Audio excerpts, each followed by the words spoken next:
লিচি। লিচি অর্থ হলো লিচু। এটা চায়না থ্রি লিচু, যেটা ভালো করে ধুয়ে প্রক্রিয়াজাতকরণ করে জুস এবং অন্যান্য খাদ্য সামগ্রী তৈরি করা হবে।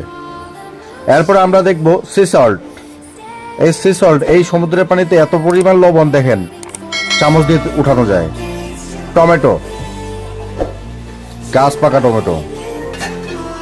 এরপরে চলেন দেখি কমলা, গাছ থেকে পেরে দেখেন কত ছোট গাছ আর কতগুলো ফল ধরেছে, আর কি রসালো।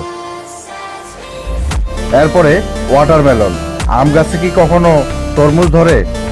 এই দেখেন তরমুজগুলো আনে এখানে রাখছে বেঁধে, তারপরে খাচ্ছে। এটা হলো প্লাম, ফুল মানে বড়ই, যে যেই নামে ডাকে। এরপরে হলো সুগার ক্যান, আখ, ইক্ষু গ্যান্ডারি, যে যেই নামে ডাকে, এবং দেখেন কত বড়। ধন্যবাদ সবাইকে।